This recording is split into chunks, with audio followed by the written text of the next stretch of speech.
Sepanjang bulan ini kita ada dalam serial khotbah tentang apa saudara? Saudara yang tahu? Living in abundant life. Ya, saudara, kita percaya bahwa kita punya Tuhan yang ingin kita bukan hanya hidup, tapi juga hidup di dalam segala kelimpahan. Dia bukan Tuhan yang hanya peduli untuk hal-hal yang rohani saja dalam hidup saudara. Tapi dia Tuhan yang mau engkau dalam setiap area kehidupanmu, engkau mengalami kehidupannya saudara. Ya, dan beberapa minggu ini kita sudah belajar bagaimana kita ngalamin kelimpahan itu saudara. Ya, kelimpahan itu bukan sekedar kita punya harta yang banyak, kita punya jabatan tinggi. Tapi yang pertama adalah kita harus pastikan diri kita. Apakah kita sudah dilahirkan kembali di dalam Tuhan atau tidak saudara. Itu satu peristiwa yang tidak bisa di skip saudara. Saudara tidak bisa melompati itu dan berkata aku mau punya hidup yang berkelimpahan kalau saudara tidak mengalami kelahiran baru. Ya, saudara, bukan berarti kalau kita duduk di gereja kita pasti lahir baru. Lahiran baru itu sebuah pengalaman pribadi kita bersama dengan Tuhan yang tidak bisa diwakilkan oleh siapapun juga. Itu adalah keputusan kita pribadi. Waktu kita terima Dia, waktu kita buka hati kita, waktu kita tahu Roh Kudus menginsafkan hati kita. Tuhan, aku percaya Engkaulah Tuhan dan Juru Selamat dalam hidupku. Beberapa minggu ini kita belajar tentang siapa diri kita. Kita adalah manusia roh. Kita punya jiwa dan kita tinggal di dalam tubuh. Ada diagramnya? Kita adalah manusia roh, kita punya jiwa, kita tinggal di dalam tubuh. Waktu kita lahir baru, roh kita ini dijadikan baru saudara. Dan beberapa minggu ini kita belajar, apa sih yang ada dalam roh kita ini? Ya, yang pertama Tuhan jadikan kita punya identitas yang baru. Identitas kita berubah. Tadinya kita ini di dalam Adam. Waktu Kristus mati, dia bukan mati sendirian, dia bawa kita mati bersama dia. Karena kita mati, maka kita bisa punya hidup yang baru. Waktu Kristus bangkit, dia bangkit dengan ciptaan yang baru dan dia berikan itu hidupnya itu buat kita hari ini. Sehingga setiap kita yang percaya kepada Yesus, setiap kita tidak lagi di dalam Adam. Sekalipun di dalam sini kita masih mewarisi Adam. Tubuh kita tubuh warisan Adam. Dan di dalam jiwa kita ini ada yang masih diwarisi dari Adam saudara. Ini mesti terus peperangan di sini. Makanya ada yang namanya daging. Daging itu adalah sifat-sifat manusia lama yang masih ada di jiwa kita selama kita hidup di dunia. Daging itu tidak ada, dia tetap akan ada. Nanti kalau saudara kita sudah ketemu Tuhan, ini daging tidak ada lagi saudara. Saudara akan punya namanya, ya ini roh kita sudah baru. Jiwa kita yang hari ini terus perlu diperbaharui. Karena peperangan kita di sini, ini peperangan lawan daging di sini saudara.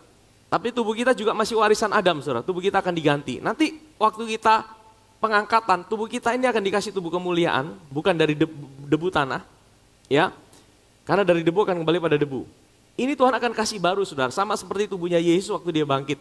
Itu bisa tembus tembok, itu bisa terbang, itu bisa makan saudara. Dan kita akan punya tubuh itu saudara, untuk selama-lamanya. Tapi jiwa kita ini akan diperbaharui sehingga tidak ada lagi namanya daging di situ saudara. Makanya orang tidak bisa lagi berbuat dosa. Dan inilah roh kita, inilah kalau saya kutip perkataan Watchmeni, dia katakan inilah pabrik hidup kita. Ya, waktu kita di dalam Adam, ini pabrik dosa, saudara. Ini pabrik dosa. Tapi waktu kita lahir baru, pabriknya diganti sama Tuhan. Pabriknya itu diganti sama Tuhan. Kita punya kehidupan Kristus. Tapi masalahnya, saudara, di sini masih ada daging. Makanya kenapa kita masih bisa berbuat dosa? Betul ya, saudara? Saudara masih sudah lahir baru tidak berbuat dosa lagi atau masih berbuat dosa? Masih berbuat dosa. Ya karena apa? Karena di sini ada daging ini. Sifat-sifat manusia lama yang selalu ya di-trigger oleh keadaan, ya di-trigger oleh situasi dan membuat kita tidak bisa mengalami apa yang ada di sini, saudara. We are the righteousness of God in Christ. Kita ini adalah orang-orang yang sudah dibenarkan di dalam Kristus. Amin, saudara. Fully forgiven. Kita adalah orang-orang yang sudah diampuni sepenuhnya. Kita akan melihat betapa besar kuasa daripada kesadaran akan pengampunan sepenuhnya yang Tuhan kerjakan buat kita. Terpujilah Allah dan Bapa Tuhan kita, Yesus Kristus, yang dalam Kristus telah mengaruniakan kepada kita apa? Segala berkat rohani di dalam dalam sorga. Ini waktu kita lahir baru, ya, segala berkat rohani dalam sorga itu udah ada dalam kita. Yaitu di mana tadi kalau diagramnya, itu di manusia roh kita, saudara.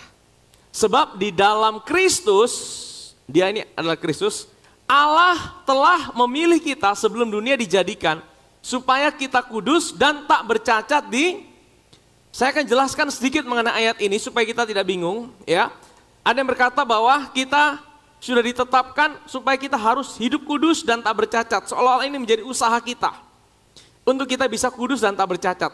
Begini saudara, ayat ini berkata di dalam Kristus, katakan dalam Kristus, Allah telah memilih kita sebelum dunia, jadi sebelum segala sesuatu ada, bahkan sebelum Adam itu ada, Tuhan itu sudah pikir saudara loh.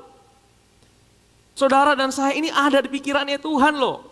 Dia pikir saudara pribadi lepas pribadi secara detail. Tahukah saudara tidak ada satupun dari kita itu yang sama satu dengan yang lainnya. Miliaran manusia, tidak ada satupun yang sama persis saudara. Karena apa? Karena saudara tahu apa? Karena yang ciptakan kita, dia pikirkan saudara dan saya pribadi lepas pribadi. Itu dahsyatnya Tuhan saudara. Dia ciptakan saudara. Nah saudara perhatikan, bagaimana kita kudus dan tak bercacat.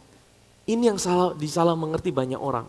Ya, bahkan ada yang berkata, Yesus kan pernah bilang, aku mau engkau sempurna sama seperti Bapamu di surga sempurna. Ini diartikan bahwa kita harus berusaha hidup supaya kita jadi sempurna. Karena kalau kita tidak sempurna, Tuhan akan tolak hidup kita. Saudara, ini salah pengertian saudara. Ini salah karena apa? Karena tidak ada seorang pun yang bisa sempurna dalam kehidupannya kalau Tuhan tidak taruh dia di dalam Kristus. Saudara baca ayat ini, di dalam Kristus Allah telah memilih kita sebelum dia supaya kita apa? Kudus dan jadi bagaimana kita bisa kudus? Bagaimana kita bisa kudus? Waktu kita ditaruh di dalam, saya kasih analogi saudara ya. Ini contoh, ini saudara dan saya, tablet. Ini casingnya. Nah tapi tidak bisa menggambarkan secara penuh sih. Ini Kristus, ini saudara dan saya. Waktu kita ditaruh dalam Kristus, yang kelihatan siapa? Yang kelihatan Kristus, bukan kita. Bagaimana kita bisa kudus dan tak bercacat? Ketika kita mengenakan Kristus. Bapa lihat kita kudus dan tak bercacat. Karena kita ditaruh di dalam Kristus. Amin saudara. Detik saudara lahir baru. Disitulah saudara sudah sempurna. Di dalam roh saudara. Engkau sudah sempurna saudara. Amin saudara. Inilah yang dikatakan we are the righteousness of God. Kita ini orang yang dibenarkan. Kita ini sudah punya status, kita punya right standing with God. Kita punya hak untuk berdiri di hadapan Bapa sama seperti Kristus, sama seperti Yesus berdiri di hadapan Bapa. Saudara kita mesti sadar ini saudara. Kalau Paulus berkata engkau harus logisomai. Engkau harus rekon. Karena apa saudara? Karena Yesus bilang gini, engkau akan mengetahui kebenaran dan kebenaran itu akan, jadi sebenarnya yang memerdekakan kita bukan kebenaran. Kesadaran kita akan kebenaran. Dan waktu kita tahu kebenaran itu yang memerdekakan kita. Amin saudara. Makanya faktanya banyak orang lahir baru. Kenapa hidupnya tidak ngalamin kemerdekaan? Kenapa hidupnya ngalami kekalahan? Orang lahir baru di dalamnya udah baru loh saudara. Tapi kenapa mereka tidak ngalami kemerdekaan, mereka ngalami kekalahan? Karena mereka tidak tahu, mereka tidak logisomai. Makanya kenapa saudara mesti datang ke gereja? Kenapa kita mesti terus dengar firman? Firman Kristus. Karena disitulah kita logisomai. Kita perbaharui jiwa kita. Supaya kita tahu dan percaya apa yang Tuhan kerjakan buat kita. Dan itu membangkitkan iman kita. Amin saudara. Dalam kasih ia telah menentukan kita dari semula oleh Yesus Kristus. Untuk menjadi anak-anaknya. Saudara tidak ditetapkan jadi hamba. Kita ditetapkan untuk jadi anak-anaknya. Amin saudara. Tuhan tidak kekurangan malaikat sehingga dia perlu hamba. Kita ditetapkan untuk jadi anak-anaknya. Ya. Sesuai dengan kerelaan kehendaknya. Ayat yang ke-6. Supaya terpujilah kasih karunia-Nya yang mulia, yang dikaruniakannya kepada kita di dalam Dia yang dikasihinya. Kita diterima karena kita ditaruh dalam Kristus. We are accepted in the beloved. Belovednya siapa? Yesus Kristus, saudara. Sebab di dalam Kristus dan oleh darahnya kita beroleh penebusan, yaitu pengampunan dosa menurut kekayaan kasih. Saudara, firman Tuhan berkata, kita ditebus dan diampuni dengan apa? Darah Yesus. Amin, saudara. Ya, kita diampuni dengan darah Yesus. Tapi kita diampuni itu berdasarkan apa, saudara? Berdasarkan seberapa besar dosa kita? Kekayaan kasih karunia-Nya. Maksudnya Tuhan bilang gini, kita nih diampuni sama Tuhan, bukan dosa kita 10, Tuhan ampuni 10. Bukan, dosa itu sama dengan utang, saudara. Ya, bukan kita punya utang misalnya 1 juta, Tuhan bukan gantikan 1 juta untuk ampuni dosa kita. Dia gantikan itu bukan menurut seberapa besar hutang kita, tapi menurut kekayaan kasih karunia-Nya. Saudara bisa hitung kekayaan kasih karunia Tuhan? Saudara bisa hitung? Sama dengan mungkin kita utang sama seseorang 1 rupiah, tapi Tuhan gantikan 1 triliun, saudara. Itu tidak ada bandingannya, saudara. Ya, tidak ada bandingannya. Apa sih fungsi kematian Yesus? Tubuhnya itu untuk apa? Kenapa tubuhnya harus mati? Karena kematian tubuhnya itu memberikan kita hidup yang baru. Pabrik dosa. Kematian Tuhan, tubuhnya itu membuat kita punya hidup yang baru di sini, saudara. Pabrik dosa kita harus mati. Ya, makanya Yesus bukan hanya meneteskan darahnya. Kalau dia cuma neteskan darahnya, dosa kita diampuni, tapi pabriknya belum diganti. Tapi waktu dia mati, pabriknya ini diganti, pabrik dosanya. Kita punya hidup yang baru. Tapi bukan cuma pabrik dosanya diganti, tapi waktu kita lahir baru, perbuatan dosa kita itu sudah dihapuskan sama Tuhan. Ya, saudara bisa bedakan manusia dosanya dan perbuatan dosanya. Ya, ini manusia dosanya diganti sama Tuhan. Tapi bukan cuma manusia dosanya, perbuatan dosanya juga dibayar sama Tuhan. Itu oleh apa? Oleh darah Yesus. Amin, saudara. Ya. Jadi saudara, Tuhan itu kerja sempurna, saudara. Dia bukan hanya kasih kita hidupnya yang baru, tapi dia juga ampuni segala dosa-dosa kita, segala pelanggaran kita. Sebab di dalam Kristus dan oleh darahnya kita beroleh penebusan, yaitu apa? Pengampunan dosa. Menurut apa? Kekayaan kasih karunia-Nya.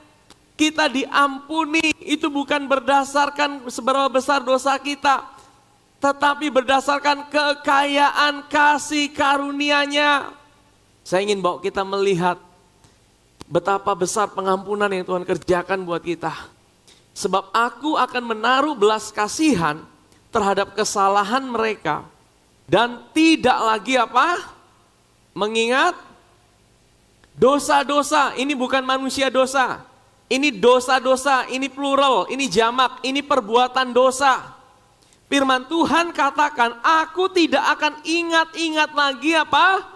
Dosa-dosa mereka. Dengan kata lain, saudara, dulu ada pengajaran nanti, hati-hati kalau di sorga, kalau kita menghadap Tuhan akan diputar film yang besar. Di situ akan ada perbuatan-perbuatan dosa kita selama kita di bumi. Semua orang akan tahu, saudara, semua orang akan lihat. Apakah ini benar, saudara?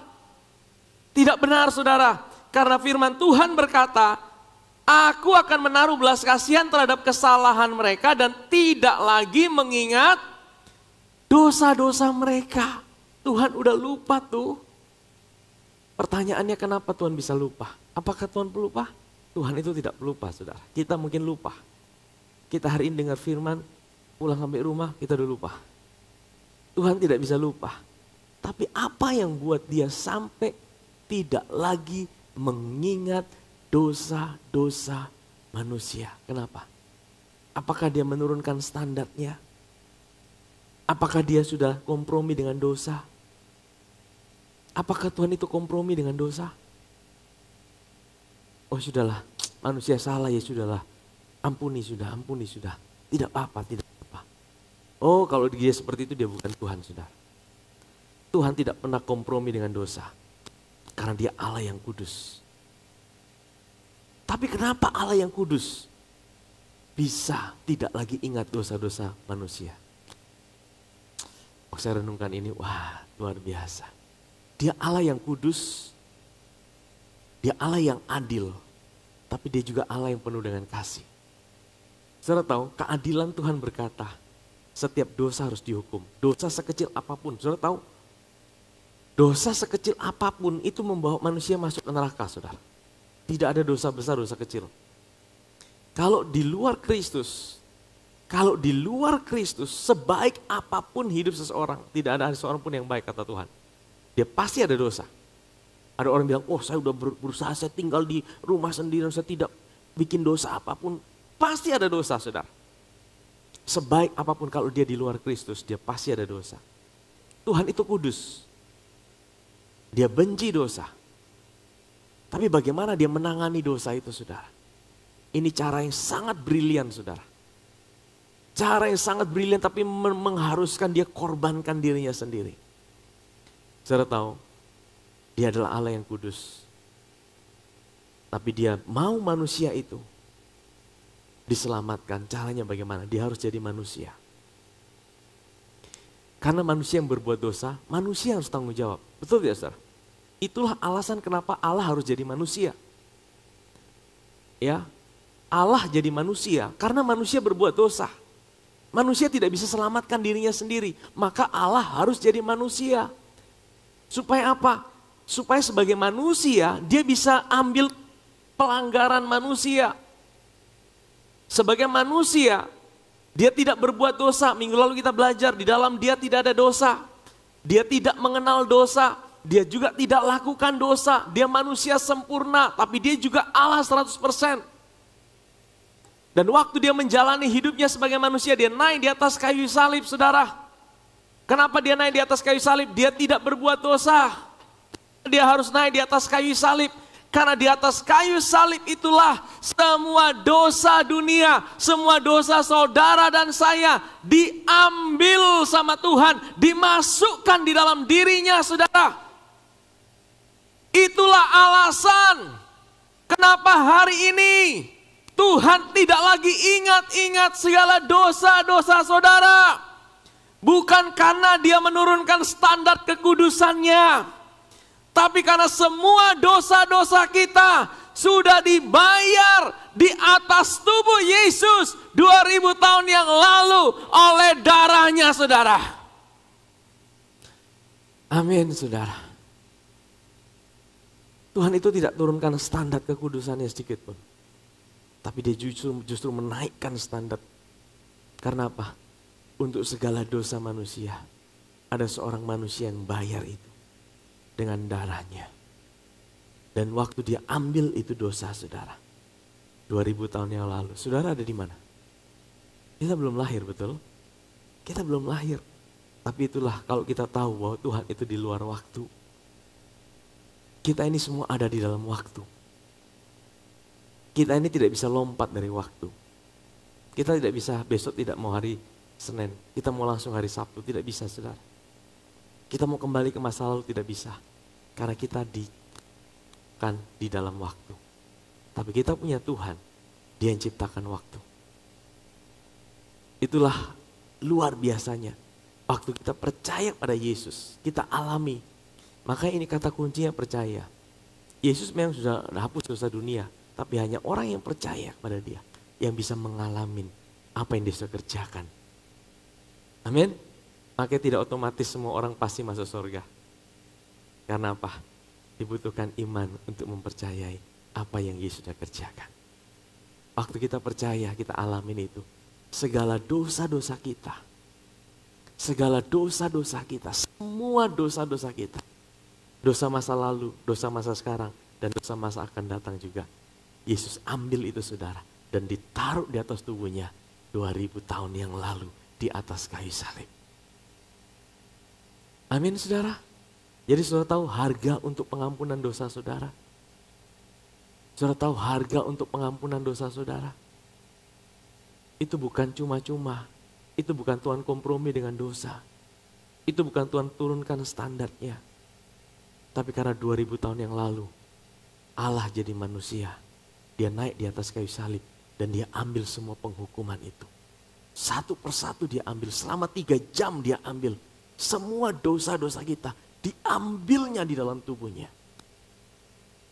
Kalau kita sungguh-sungguh dapat pewahyuan tentang hal ini saudara, kita akan sangat kagum dengan Tuhan. Kita akan sangat kagum dengan Tuhan. Tuhan, Engkau luar biasa. Engkau dahsyat Tuhan. Engkau ajaib Tuhan. Amin saudara. Bahkan Daud iri dengan kita. Saya ingin bawa kita melihat Roma pasal 4. Hari ini saya tidak akan bahas semua karena materi saya yang saya siapkan banyak saudara. Tapi saya akan bahas sampai waktunya cukup saudara ya. Saya akan bahas beberapa saja. Nanti tidak cukup minggu depan. Nah ini saudara. Ini Daud ya. Tetapi kalau ada orang yang tidak bekerja, namun percaya kepada dia yang membenarkan orang durhaka, imannya diperhitungkan menjadi, jadi ini kalau ada orang yang tidak berusaha dengan kekuatannya sendiri, tapi dia percaya kepada dia yang membenarkan orang durhaka. Ini Injil saudara. Maka imannya diperhitungkan menjadi kebenaran. Ini minggu lalu kita belajar saudara. Next. Seperti juga Daud menyebut, ini Mazmur 32 saudara. Daud menyebut berbahagia, bahasa Inggrisnya bless, diberkatilah. Diberkati itu berbahagia juga saudara.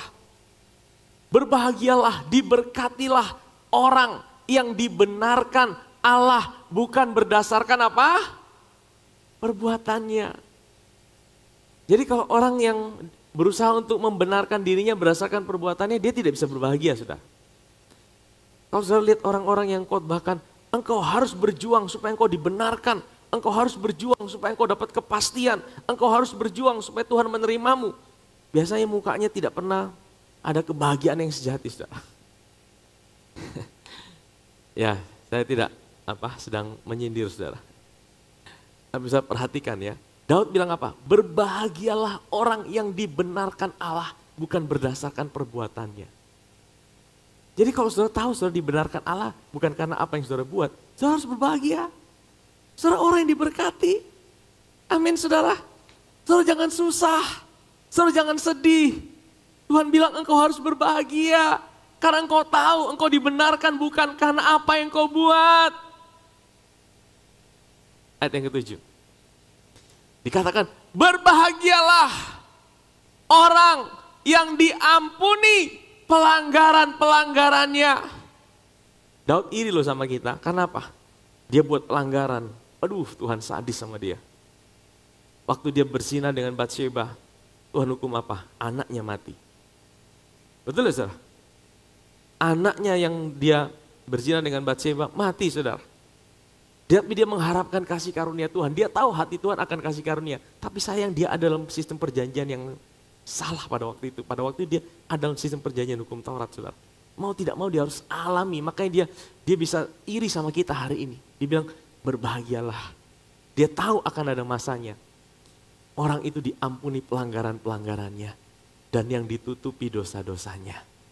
Amin saudara. Berbahagialah manusia yang kesalahannya tidak diperhitungkan Tuhan kepadanya. Daud tidak alamin ini saudara. Dia buat salah, Tuhan perhitungkan.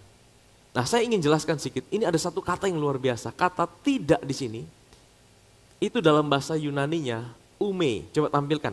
Ume itu artinya double negative strengthening the denial. Not at all.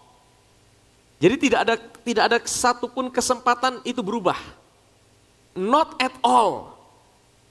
Sama sekali tidak. Itu double, udah tidak lagi. Double negatif. Jadi sudah tahu, ini memberikan kita satu kepastian. Kepastian apa? Berbahagialah manusia yang kesalahannya ume. Yang Tuhan itu pokoknya tidak ada bisa berubah di sini. Ya kadang tidak. Tidak saudara. Tuhan bilang ume itu berkata bahwa itu satu kepastian yang tidak bisa dirubah. Never at all. double negatif. Jadi Tuhan bilang ini, hari ini Tuhan tidak akan memperhitungkan kesalahanmu kepada engkau. Dengan kata lain apa? Bukan karena kita baik. Kenapa kesalahan kita tidak diperhitungkan sama kita? Karena 2000 tahun yang lalu. Apa? Yesus bayar itu buat hidup saudara dan saya. Amin saudara. Amin saudara. Kalau kita bilang Tuhan masih perhitungkan kesalahan itu buat kita. Yang pertama, kita bilang ayat ini tidak benar. Yang kedua, kita sedang merendahkan karya Kristus. Kita bilang karya Yesus tidak cukup untuk mengampuni segala dosa dan pelanggaran kita. Tapi bukan cuma itu saudara. Kata ume itu diikuti dengan kata diperhitungkan. Menurut saudara kira-kira kata diperhitungkan ini apa? Ayo ada yang tahu? Ini logisomai saudara. Kata logisomai itu bukan cuma di Roma 6. Ini juga di sini. Jadi kata logisomai itu sekali lagi coba tampilkan logisomai. Logisomai, to reckon, count, compute, calculate. To take into account, to make account. Jadi gini saudara, logisomai saya jelaskan sedikit lagi ya bagi yang belum tahu. Itu kita seperti menghitung dengan pasti. Kayak kita hitung uang. Ya. Atau kita sedang inventari sesuatu. Itu tidak bisa kira-kira. Kalau saudara sedang ada di sebuah toko, saudara mau inventaris barang, tidak bisa kira-kira. Oh itu barangnya kira-kira ada sekian, tidak bisa. Itu bukan inventaris.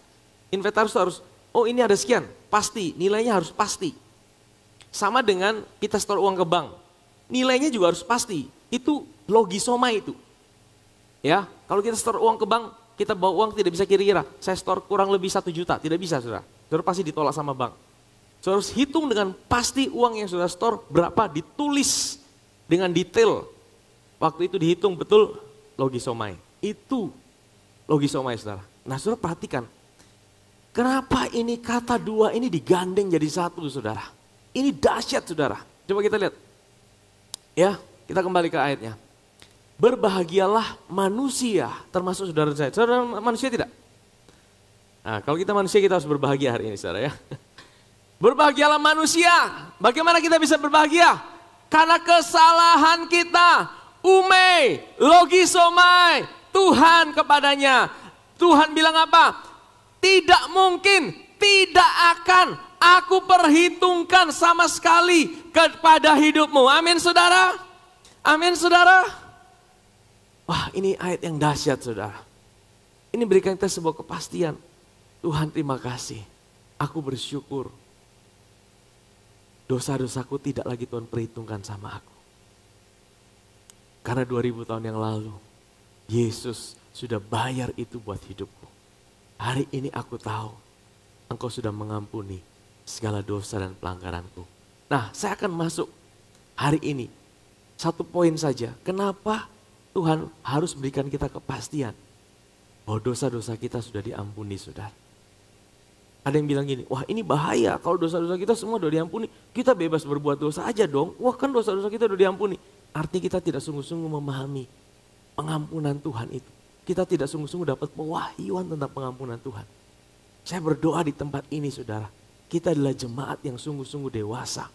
Yang mengerti kenapa Tuhan itu sampai harus ampuni semua dosa dan pelanggaran kita. Amin saudara. Nah hari ini saya akan jelaskan dari satu kisah saudara. Yang ada di Markus pasal yang kedua. Mari kita lihat. Kemudian sesudah lewat beberapa hari, waktu Yesus datang lagi ke Kapernaum, tersiarlah kabar bahwa ia ada di rumah. Maka datanglah orang-orang berkerumun sehingga tidak ada lagi tempat, bahkan di muka pintu pun tidak. Sementara ia memberitakan firman kepada mereka. Ada orang-orang datang bawa kepadanya seorang lumpuh, digotong oleh 4 orang. Tapi mereka tidak dapat membawanya kepadanya karena orang banyak itu. Lalu mereka buka atap yang ada di atasnya. Sesudah terbuka, mereka menurunkan tilam, tempat orang lumpuh itu terbaring. Ketika Yesus melihat iman mereka, berkatalah ia kepada orang lumpuh itu, "Hai anakku, dosamu sudah diampuni." Next. Tetapi di situ ada juga duduk beberapa ahli Taurat. Mereka berpikir dalam hatinya, "Mengapa orang ini berkata begitu? Ia menghujat Allah siapa yang dapat mengampuni dosa selain daripada Allah? Siapa yang dapat mengampuni dosa selain daripada? Dengan kata lain dari sini kita bisa tahu, Yesus itu adalah Allah itu sendiri. Kalau ada di luar sana yang berkata Yesus bukan Allah, ya, dari sini kita bisa tahu, Yesus bisa mengampuni dosa karena dia adalah Allah itu sendiri. Amin. Next. Tetapi Yesus segera mengetahui dalam hatinya bahwa mereka berpikir demikian. Lalu ia berkata kepada mereka, mengapa kamu berpikir begitu dalam hatimu? Ayat 9, manakah lebih mudah mengatakan kepada orang lumpuh ini, dosamu sudah diampuni, atau mengatakan, bangunlah, angkatlah tilammu, dan berjalan. Next, tetapi supaya kamu tahu bahwa di dunia ini anak manusia berkuasa mengampuni dosa. Berkatalah ia kepada orang lumpuh itu, kepadamu kukatakan, bangunlah, angkatlah tempat tidurmu, dan pulanglah ke rumahmu. Next. Dan orang itu pun bangun, segera mengangkat tempat tidurnya, dan pergi keluar di hadapan orang-orang itu. Sehingga mereka semua takjub, lalu memuliakan Allah katanya, yang begini belum pernah kita lihat. Saudara, kisah ini adalah kisah di mana waktu Yesus sedang ngajar di rumah ibu mertua Petrus, di Kapernaum. Kalau kita ke Israel dibawa ke situ, saudara. Itu rumah tempat di mana mujizat banyak terjadi. Waktu Yesus ngajar di situ, saudara, orang-orang penuh. Dan kemudian apa? Ada 4 orang yang bawa temannya itu naik di atas atap, saudara. Untuk bobol atap karena mereka tidak bisa masuk dari depan. Penuh sesak, saudara. Ya, waktu mereka turunkan orang itu, saudara. Yesus kaget dengan iman mereka. Saudara tahu, ini pentingnya kita ada dalam sebuah gereja. Kita harus saling menguatkan satu dengan yang lainnya. Kadang-kadang kita tidak kuat. Kadang-kadang kita tidak mampu. Kadang-kadang kita tidak mampu. Saudara, kita harus saling mengingatkan satu dengan yang lainnya. Ayo, kamu bisa. Ayo, ada Tuhan bersama hidupmu. Ayo, jangan menyerah. Ayo, terus berjalan. Jangan pernah takut. Saudara, kadang ada masa-masa di mana kita down. Di situ pentingnya, makanya kita mesti ada komunitas, saudara. Makanya gereja bukan sekedar seperti gedung bioskop, saudara datang, duduk, dengar, pulang. Dan saudara komunitas yang bisa menguatkan saudara satu dengan yang lainnya. Amin, saudara. 4 orang ini, saudara, mereka punya iman. Orang lumpuh itu tidak punya, imannya sudah mati mungkin, saudara. Udah down, dia tidak mampu lagi. Tapi ada 4 orang temannya yang bawa dia. Ya. Nah, kemudian apa, saudara? Waktu mereka ada di situ, diturunkan. Ya. Tadi kita lihat, Yesus berkata kepada orang lumpuh itu apa, saudara? Apa perkataan Yesus tadi apa? Dosamu sudah diampuni. Ya, hai anakku, dosamu sudah diampuni. Saudara, menurut saudara, kira-kira orang lumpuh itu butuh apa? Butuh kesembuhan, betul? Dia butuh berjalan. Tapi ada yang aneh di sini. Kenapa Yesus tidak langsung bilang, angkatlah tilammu dan berjalanlah. Masalahnya dia apa? Dia lumpuh. Yang kelihatan itu lumpuh. Yang kelihatan itu lumpuh. Coba kita kembali ke diagram itu, saudara. Lumpuh itu di tubuh. Kemudian rasa belum diampuni itu di mana? Di jiwa. Tuhan tahu akarnya itu bukan di sini. Banyak kali kita hanya lihat permukaan orang sakit. Oh, masalahnya banyak. Oh, dia tidak pernah mengalami kemenangan. Dan kita berusaha ubah, oh perilakunya seperti itu. Kenapa orangnya jadi orang yang suka emosi, kasar, ya kan? Itu semua yang kelihatan di sini. Tetapi kita tidak tahu ada yang di dalam sini yang sebenarnya yang bermasalah di sini, saudara. Kalau kita lahir baru, ini kita udah tidak bermasalah lagi. Ya, ini udah disegel sama Tuhan. Ini adalah kehidupan kita, kehidupan kekal itu identitas kita hari ini ada di sini di dalam Kristus. Yang bermasalah ini di sini, saudara. Rasa tidak diampuni, rasa masih ada dosa, itu di sini, saudara. Di jiwa. Makanya Yesus waktu ketemu orang itu, Yesus tidak jamak, tidak langsung pulihkan ini. Yesus tahu yang bermasalah itu bukan ininya, saudara. Yang bermasalah pertama di dalam jiwanya. Apa yang bermasalah? Ya. Yesus berkata, dosamu sudah diampuni. Kenapa Yesus bilang dosamu sudah diampuni? Karena orang ini merasa bahwa ada dosa dalam hidupnya yang belum bisa diampuni sama Tuhan.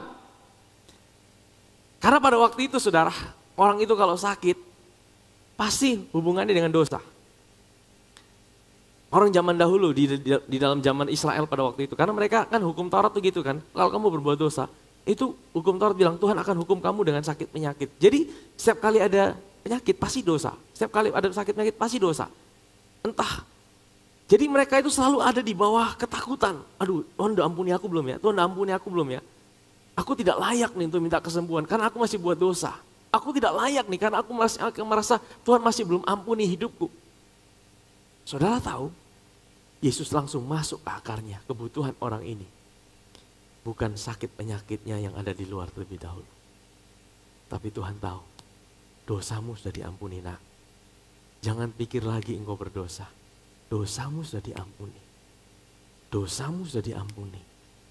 Yesus sedang berkata, ya, karena dia di luar waktu, dia tahu nanti dia akan mati untuk menebus dosa orang ini. Dia berkata dosamu sudah diampuni. Dia buktikan bahwa dirinya adalah Allah itu sendiri. Ya, dosamu sudah diampuni. Orang-orang ribut, dia ini mana bisa diampuni dosa. Tapi saudara perhatikan saudara. Tetapi di situ ada juga beberapa ahli Taurat, mereka berpikir dalam hatinya, mengapa orang ini berkata begitu? Ia menghujat Allah, siapa yang dapat mengampuni dosa selain daripada Allah itu sendiri. Ayat yang ke-8. Tapi Yesus segera mengetahui dalam hatinya, bahwa mereka berpikir demikian, lalu ia berkata kepada mereka, mengapa kamu berpikir begitu dalam hatimu? Mana lebih mudah mengatakan pada orang lumpuh ini, dosamu sudah diampuni, atau mengatakan bangunlah dan angkatlah tilammu dan berjalan. Menurut saudara mana lebih mudah? Berkata bangunlah dan berjalanlah, sembuh, mana lebih mudah? Atau dosamu sudah diampuni, mana? Bagi kita berkata dosamu sudah diampuni lebih mudah, karena tidak perlu pembuktian, betul? Itu hanya dia dan Tuhan yang tahu. Tapi kalau kita berkata, engkau sakit, buta, melihat, kalau tidak melihat bagaimana saudara? Nah ini omong kosong ini. Kadang-kadang kita suka taruh kekuatan itu pada diri kita. Ya, kalau dia sembuh kemuliaannya buat siapa? Buat Tuhan, betul? Kalau dia tidak sembuh, malunya diambil siapa? Masa kita yang ambil? Kalau kita merasa bahwa itu karena kita, berarti kita yang akan merasa bersalah. Jadi saudara kalau saudara doakan orang sakit atau doakan saja. Ya, perkatakan apa kata firman tentang dia. Tidak peduli hasilnya bagaimana saudara. Yang penting saudara perkatakan firman. Karena ada orang yang trauma, wah kalau jangan saya tidak mau didoakan dia. Kalau doakan dia biasanya orang langsung mati saudara. Ya, mati dan hidup itu di tangan Tuhan. Bagian kita adalah kita memperkatakan janji Tuhan. Amin saudara.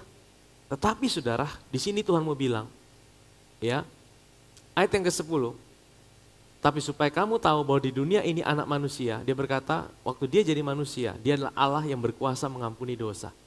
Berkatalah ia kepada orang lumpuh itu, kepadamu katakan bangunlah dan angkatlah tilam tempat tidurmu dan pulanglah ke rumahmu. Ayat 12, dan orang itu pun bangun, segera mengangkat tempat tidurnya dan pergi keluar di hadapan orang-orang itu, sehingga mereka semua takjub. Jadi saudara, kira-kira lumpuhnya sembuh tidak? Tapi bagaimana lumpuhnya itu sembuh? Akarnya harus dicabut dulu saudara. Banyak kali kita hanya fokus dengan yang di luar. Oh kalau sakit itu pasti yang di luar, tapi belum tentu yang di luar. Banyak kali kita hanya lihat yang di permukaan. Tapi ada sebuah akar di dalam jiwa kita yang Tuhan mau bereskan sebelum kita ngalamin kesembuhan apa yang ada di luar. Ternyata saudara, pengampunan dosa itu punya kuasa yang dahsyat untuk menyembuhkan hidup saudara dan saya. Kesadaran akan pengampunan dosa dari Tuhan itu punya kuasa yang dahsyat untuk menyembuhkan saudara dan saya. Amin saudara. 1 Petrus 2. Ia sendiri, ia ini siapa?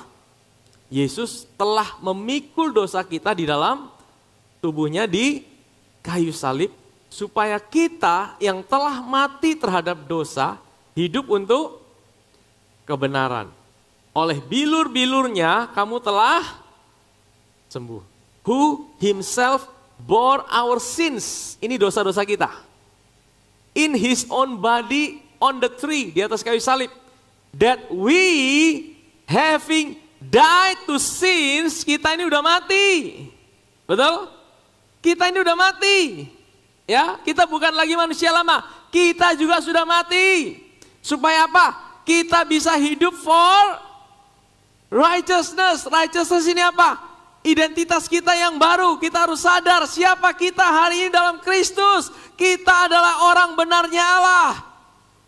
Bagaimana kita bisa sadar itu ketika kita tahu kita sudah mati? Nah, ini garis. Kenapa garis? Dalam New King James ini ada titik 2. Lebih jelas, titik 2. Titik 2 itu artinya menjelaskan. By whose stripes you were healed. Oleh bilur-bilurnya kamu sudah.